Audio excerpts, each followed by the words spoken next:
PSC second year students.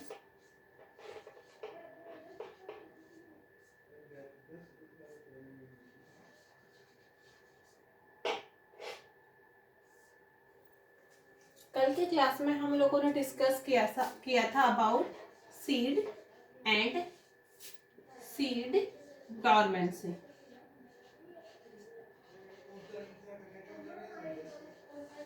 Seed की बात की जाए तो मैंने आप लोगों को बताया था, जब भी अपन सेक्सुअल रिप्रोडक्शन की बात करते हैं, ठीक है, दो टाइप का रिप्रोडक्शन होता है, vegetative reproduction and sexual reproduction. जब भी अपन सेक्सुअल रिप्रोडक्शन की बात करते हैं तो अपन को पता है सेक्सुअल रिप्रोडक्शन की प्रोसेस में male gamete and female gamete दोनों के बीच में फ्यूजन होगा। फ्यूजन होने के बाद में फर्टिलाइजेशन होगा और आफ्टर फर्टिलाइजेशन फॉर्मेशन होगा जाइगोट का। ठीक है, जाइगोट से अपन को पता है आगे एम्ब्रियो बनेगा। अब ये एम्ब्रियो कहाँ बन रहा है, कहाँ फीमेल गैमेट प्रेजेंट है, कहाँ मेल गैमेट प्रेजेंट है एंड कहाँ फर्टिलाइजेशन की प्रोसेस हो रही है, इसके लिए मैंने आप लोगों को बताया था एक फ्लावर में 4 पार्ट होता है, sepal, petal, stamen and finally carpel. इसमें से जो सेपल और पेटल है वो होते हैं प्लांट के वेजिटेटिव ऑर्गन और ये दोनों होते हैं रिप्रोडक्टिव ऑर्गन, जिसमें से स्टेमिन को अपन बोलते हैं मेल रिप्रोडक्टिव ऑर्गन और कार्पल को अपन बोलते हैं female reproductive organ. Means stamen के थ्रू क्या होगा, मेल गैमेट का फॉर्मेशन होगा और कार्पल के थ्रू क्या होगा, फीमेल गैमेट का फॉर्मेशन होगा। अगर उनका डायग्रामेटिक रिप्रेजेंटेशन देखें अपन तो देखिए,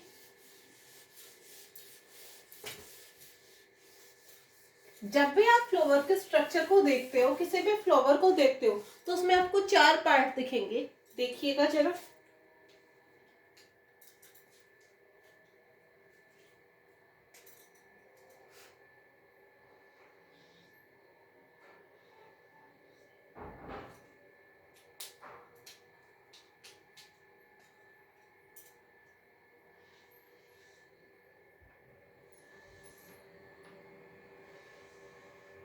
ये अपने पास कोई फ्लावर है, ठीक है,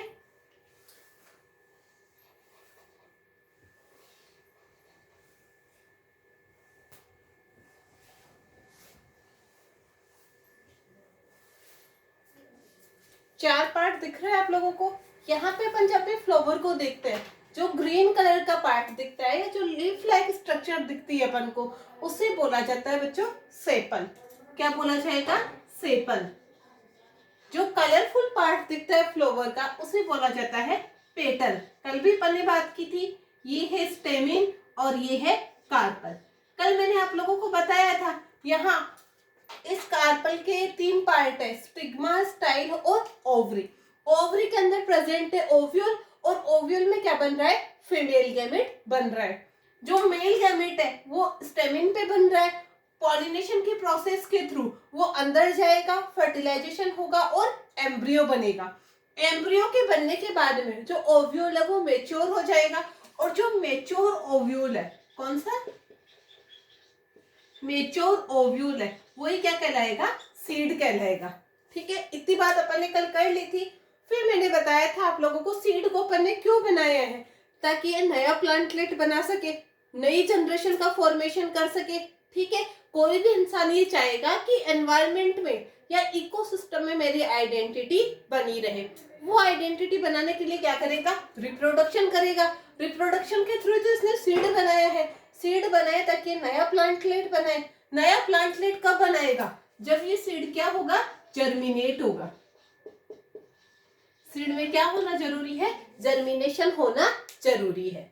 ठीक है, सीड बन गया, जर्मिनेशन करवाता है। जब सीड को जमीन में बोया जाता है या उगाया जाता है तो प्लांटलेट नहीं बना, ये क्या हुआ, सीड बन गया बट प्लांट नहीं बन रहा है। ठीक है, तो जब इस चीज पर डिस्कशन किया गया, एक्सपेरिमेंट किए गए, तब ये सामने आया कि जो सीड है, कुछ सीड या बहुत सारे सीड कुछ टाइम के लिए रेस्टिंग फेज में चले जाते हैं, इनका जर्मिनेशन रुक जाता है और इनका जर्मिनेशन रुकना ही क्या कहलाया, डॉर्मेंसी कहलाया, जिसके अपन ने अलग अलग रीजन पढ़े थे।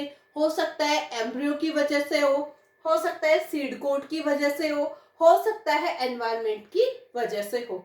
ठीक है, अब उन सारे डोरमेंसी को अपन ने दूर भी कर दिया। एम्ब्रियो की वजह से है तो एम्ब्रियो का मैच्योरेशन करवा दीजिए, सीड कोट की वजह से है तो सीड कोट को हटा दीजिए, एनवायरमेंट में टेम्परेचर नहीं मिल रहा है देन टेम्परेचर दो, लाइट दो, ऑक्सीजन की सप्लाई करवाओ।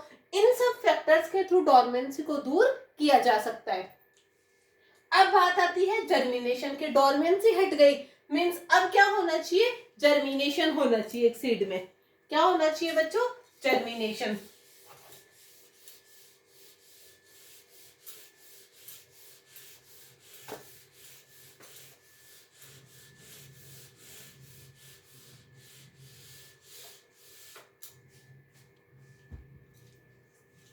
सीड बनाए है तो उसमें क्या होना चाहिए, जर्मिनेशन होना चाहिए।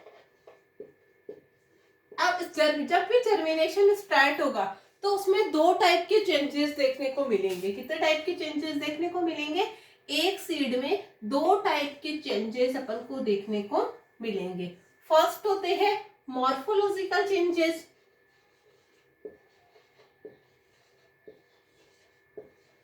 और दूसरे होते हैं फिजियोलॉजिकल चेंजेस। मीन्स जब भी सीड का जर्मिनेशन स्टार्ट होगा तो कैसे पता चले कि सीड का जर्मिनेशन हो रहा है, इसके लिए सीड में दो टाइप के चेंजेस देखने को मिलते हैं। First is morphological changes and second is physiological changes. अब अपन बात करते हैं कि मॉर्फोलॉजिकल चेंजेस क्या होते हैं और फिजियोलॉजिकल चेंजेस क्या होते हैं। तो देखिए, मॉर्फोलॉजिकल चेंजेस की मैं बात करूं तो जब भी जर्मिनेशन स्टार्ट होता है सीड की मॉर्फोलॉजी बदलने लगती है। क्या होने लगता है, सीड की मॉर्फोलॉजी बदलने लगती है। देखते हैं सीड की मॉर्फोलॉजी कैसे बदलती है।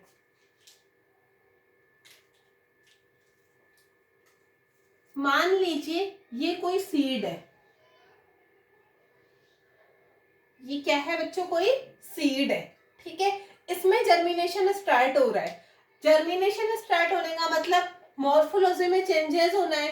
तो मॉर्फोलॉजी में चेंजेस की मैं बात करूं तो कैसे दिखेगा, सीड का जो नीचे वाला पार्ट है या जो अंडरग्राउंड पार्ट है उसमें से एक लीफ लाइक स्ट्रक्चर निकलने लग जाएगी पहले तो। उसके बाद में ऊपर वाले पार्ट से भी एक लीफ लाइक स्ट्रक्चर निकलने लग जाएगी। नीचे वाले पार्ट से जो लीफ लाइक स्ट्रक्चर निकल रही है या जो हेयर लाइक स्ट्रक्चर निकलती है उसे बोला जाता है रेडिकल। क्या बोला जाएगा, रेडिकल। और ऊपर वाली जो स्ट्रक्चर निकल रही है उसे बोला जाएगा प्लोम्यूल। ओके, नीचे वाले स्ट्रक्चर को अपन बोल रहे हैं रेडिकल और ऊपर वाले स्ट्रक्चर को अपन बोल रहे हैं प्लोम्यूल। जो रेडिकल है वो आगे जाके क्या बनाएगा, रूट सिस्टम का फॉर्मेशन करेगा। एक सीड में ये क्या करेगा, रूट का फॉर्मेशन करेगा। और प्लोम्यूल क्या करेगा बच्चों, आगे जाके शूट सिस्टम का फॉर्मेशन करेगा। शूट सिस्टम का मतलब खाली स्टेम से नहीं है, स्टेम, लीफ, फ्लावर, फ्रूट वो सब किस में आएंगे, शूट सिस्टम में आएंगे। और रेडिकल से क्या बनेगी, रूट बनेगी। तो जो रेडिकल है वो अंडरग्राउंड पार्ट बनाएगा और जो प्लोम्यूल है वो क्या करेगा, एरियल पार्ट का फॉर्मेशन करेगा। ये होती है सीड की मॉर्फोलॉजी में चेंजेस। क्या चेंजेस आए, सीड को प्रॉपर एनवायरनमेंट जैसे ही मिला, उसकी डोरमेंसी का जैसे ब्रेकडाउन किया, उसमें जर्मिनेशन स्टार्ट हुआ। किस वे में स्टार्ट हुआ, रेडिकल और प्लोम्यूल का फॉर्मेशन हुआ। रेडिकल से आगे रूट बनेगी और प्लोम्यूल से आगे क्या बनेगा, शूट बनेगा। आगे शूट में भी डेवलपमेंट होता जाएगा एंड रूट में भी डेवलपमेंट होता जाएगा। ये हुआ मॉर्फोलॉजिकल चेंजेस। अब मैं बात करूं अगर फिजियोलॉजिकल चेंजेस की। फिजियोलॉजिकल चेंजेस का मतलब है उसकी फिजियोलॉजी में चेंज होना, जो कि अपना पेपर है जिसमें अपन फिजियोलॉजी का मतलब बताते हैं फंक्शनिंग, यानी क्या क्या चेंजेस होते हैं। तो फिजियोलॉजी में चेंज होने का मतलब है, हो सकता है रेट ऑफ रेस्पिरेशन बदल जाए। ठीक है, हो सकता है रेट ऑफ रेस्पिरेशन बदल जाए, हो सकता है क्या, डेफिनेटली बदलती है। एक्टिविटी ऑफ एंजाइम में चेंज होगा, एक्टिविटी ऑफ हार्मोन में चेंज होगा, रेट ऑफ फोटोसिंथेसिस में चेंज होगा। ठीक है, जैसे ही सीड जर्मिनेशन स्टार्ट होगा, मॉर्फोलॉजी में चेंजेस अपन ने बता दिए। फिजियोलॉजी के चेंजेस की मैं बात करूं तो फिजियोलॉजी में क्या क्या चेंजेस होंगे बच्चों, जो रेस्पिरेशन की रेट है वो बढ़ जाएगी, एंजाइम्स है उनका फॉर्मेशन या उनकी एक्टिविटी है वो बढ़ जाएगी, कि अब एंजाइम को ज्यादा वर्कआउट करना पड़ेगा, ज्यादा काम करना पड़ेगा। हॉर्मोन्स है उनका जो प्रोडक्शन है वो बढ़ जाएगा, उनकी फंक्शनिंग है वो बढ़ जाएगी, जो फोटोसिंथेसिस की रेट है वो भी क्या होगी, बढ़ जाएगी। और भी बहुत सारे फिजियोलॉजिकल चेंजेस होते हैं वो अपन को देखने को मिलते हैं। और इस टाइप से क्या होता है, एक सीड में जर्मिनेशन स्टार्ट होता है एंड देन वो सीड क्या करता है, आगे प्लांटलेट का फॉर्मेशन करता है, यानी रेडिकल से रूट बन रही है और प्लोम्यूल से अपना क्या बन रहा है, शूट बन रहा है। अब आप सब लोगों को पता है कि जो एक सीड होता है, क्या रहता है बच्चों, सीड रहता है, उसमें बहुत सारा फूड स्टोर रहता है। क्या रहता है, बहुत सारा फूड स्टोर रहता है। अब वो फूड कहाँ जाएगा, तो फूड के जाने का भी ये है, उस फूड का मोबिलाइजेशन शुरू हो जाएगा। क्या शुरू हो जाएगा, मोबिलाइजेशन शुरू हो जाएगा। तो अपन को पता है कि प्लांट में जो फूड है वो अलग अलग फॉर्म में हो सकता है। ठीक है, अलग अलग फॉर्म की मैं बात करूं तो कार्बोहाइड्रेट की फॉर्म में हो सकता है,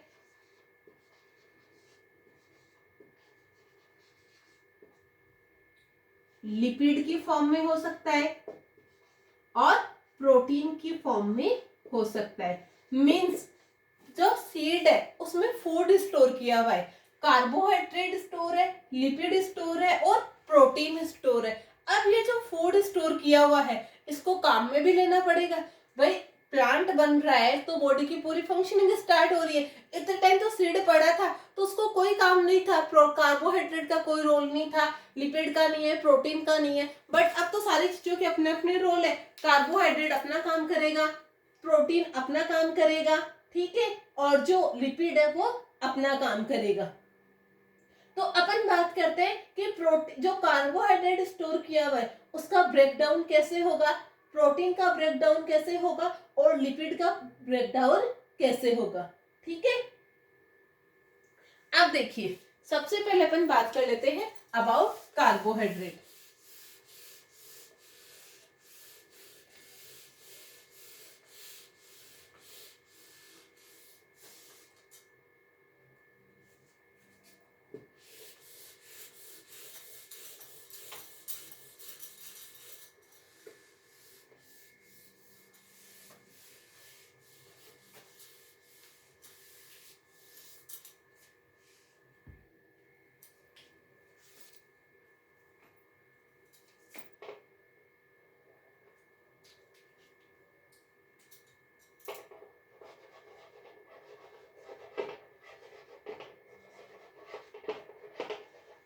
मोबिलाइजेशन ऑफ कार्बोहाइड्रेट।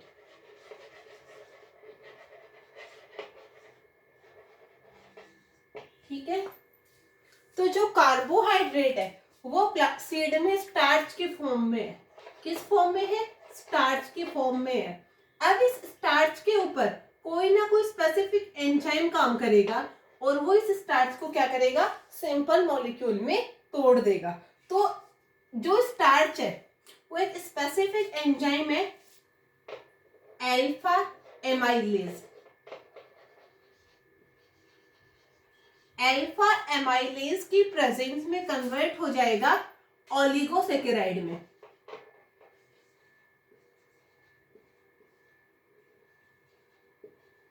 किसमें कन्वर्ट हो जाएगा, जो स्टार्च है वो अल्फा एमाइलेज की प्रेजेंस में कन्वर्ट हो जाएगा ओलिसेकेराइड में, तो या ओलिगोसेकेराइड में। और ये जो ओलिगोसेकेराइड है ये भी आगे ब्रेकडाउन होगा इसका, और ये कन्वर्ट होगा माल्टोज में, ठीक है। और ये होती है प्रोसेस बीटा एमाइलेज की प्रेजेंस में, ठीक है।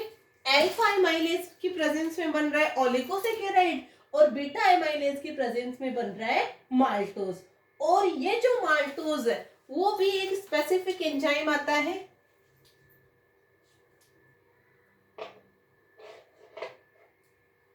ग्लूकोसाइडेज।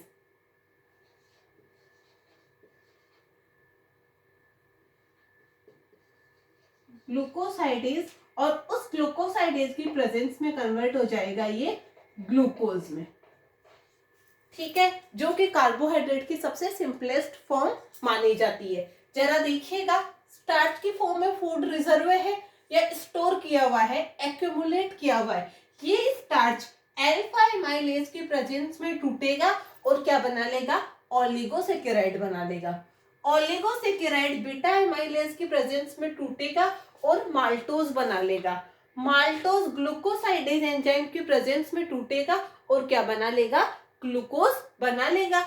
और इस ग्लूकोज को जो डेवलपिंग प्लांटलेट है वो एज ए फूड मटेरियल या as a source of energy काम में ले लेगा। ये होता है मोबिलाइजेशन ऑफ कार्बोहाइड्रेट।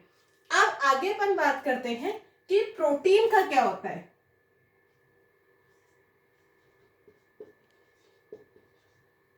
प्रोटीन का भी तो मोबिलाइजेशन होना है, तो प्रोटीन के मोबिलाइजेशन में भी वही प्रोसेस होगी कि अलग अलग एंजाइम काम में आएंगे, ठीक है। क्या काम में आएंगे, अलग अलग एंजाइम काम में आएंगे। तो सबसे पहले मान लीजिए अपने पास क्या है, प्रोटीन है।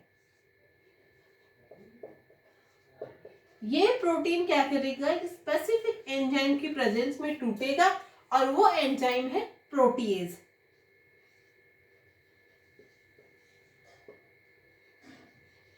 प्रोटीएज एंजाइम की प्रेजेंस में प्रोटीन टूट जाएगा पेप्टाइड में।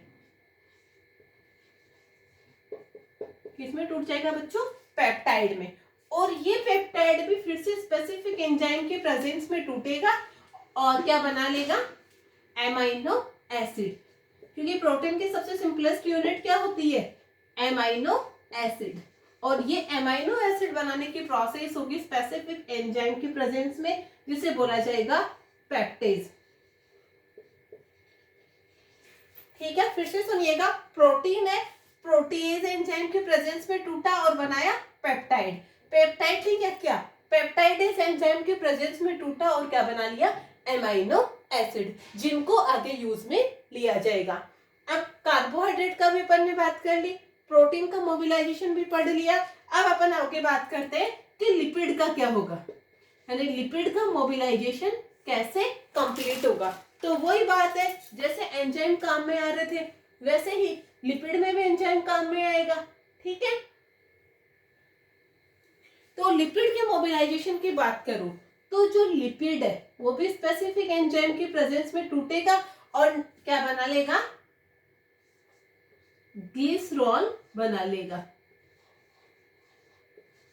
और यहां पे स्पेसिफिक एंजाइम होता है लाइपेज।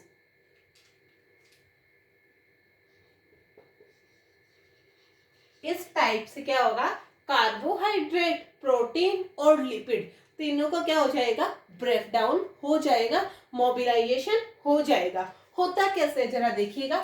सबसे पहले अपन बात कर रहे कार्बोहाइड्रेट के मोबिलाइजेशन की। तो स्टार्च है, अल्फा एमाइलेज की प्रेजेंस में टूटेगा और क्या बना लेगा, ओलिगोसैकेराइड। ओलिगोसैकेराइड बीटा एमाइलेज की प्रेजेंस में टूटेगा और क्या बना लेगा, माल्टोज। माल्टोज ग्लूकोसाइडेज एंजाइम के प्रेजेंस में टूटेगा और क्या बना लेगा, ग्लूकोज। अगर मैं प्रोटीन के बारे में बात करूं तो प्रोटीन है, ये प्रोटीज एंजाइम की प्रेजेंस में टूटेगा और बना लेगा पेप्टाइड, ठीक है। क्या बना लेगा, पेप्टाइड। ये पेप्टाइड पेप्टाइडेज एंजाइम के प्रेजेंस में टूटेगा और सिंपलेस्ट यूनिट बना लेगा एमाइनो एसिड। थर्ड है लिपिड। लिपिड भी क्या करेगा, लाइपेज एंजाइम की प्रेजेंस में टूटेगा और क्या बना लेगा, ग्लिसरॉल बना लेगा।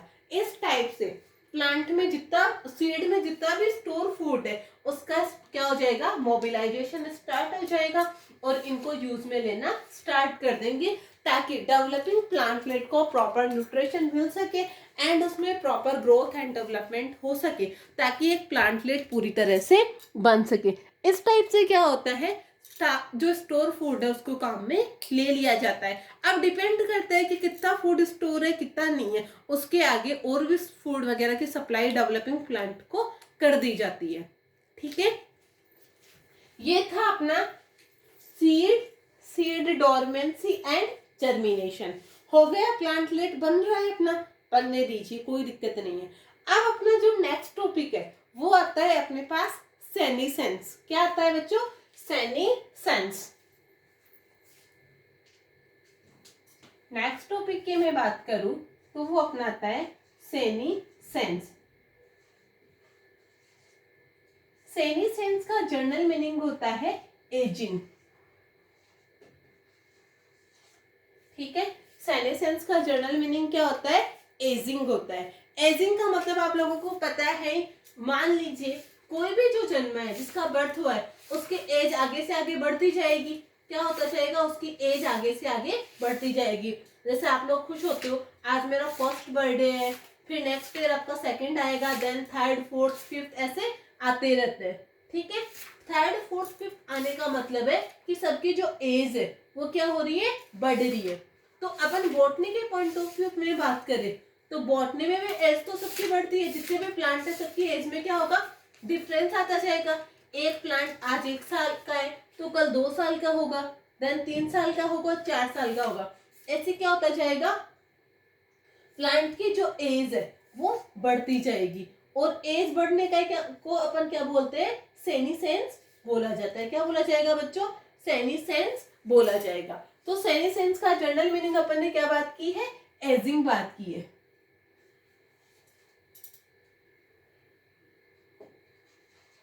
ठीक है, अब ये जो एजिंग है वो अलग अलग वे में हो सकती है प्लांट में, यानी हो जैसे जैसे एजिंग होगी वैसे वैसे प्लांट के वो पार्ट हटते जाएंगे, या हो सकता है पूरा प्लांटलेट ही हट जाए। ठीक है, तो कौन सा पार्ट हट रहा है या कौन सा पार्ट रिमूव हो रहा है, इसके बेसिस पे एजिंग 4 टाइप की होती है, या मैं ये कहूँ सेनीसेंस 4 टाइप की होती है। टॉप ओवरऑल सेनीसेंस, टॉप सेनीसेंस, डेसिडुअस सेनीसेंस और प्रोग्रेसिव सेनीसेंस। कितने टाइप की बताई है मैंने, 4 टाइप की बताई है। ओवरऑल सेनीसेंस, टॉप सेनीसेंस, डेसिडुअस सेनीसेंस और प्रोग्रेसिव सेनीसेंस। अब एक बार इनके डेफिनेशन को एक बार अपन समराइज कर लेते हैं, उसके बाद में अपन आगे बात करेंगे। ओवरऑल सेनीसेंस का मतलब होता है पूरे के पूरे प्लांट का ही हट जाना या पूरे के पूरे प्लांट का ही नष्ट हो जाना। टॉप सेनीसेंस का मतलब होता है कि प्लांट का जो टॉप पोर्शन है, यानी प्लांट में 2 पार्ट होते हैं, upper aerial part and lower underground part, यानी रूट सिस्टम और शूट सिस्टम 2 पार्ट है। तो मैंने बोला टॉप सेनीसेंस, तो जो एरियल पार्ट है या ऊपर वाला जो पार्ट है वो हट जाएगा और जो अंडरग्राउंड पार्ट है वो बचा रहेगा। जैसे गन्ने की खेती की अपन बात करते हैं तो गन्ने की खेती को कभी भी जड़ों से नहीं हटाया जाता है, ऊपर से गन्ना ले लेंगे, देन नेक्स्ट ईयर उसकी फिर से क्रॉप तैयार कर लेंगे। थर्ड अपने पास है डेसिडुअस सेनीसेंस।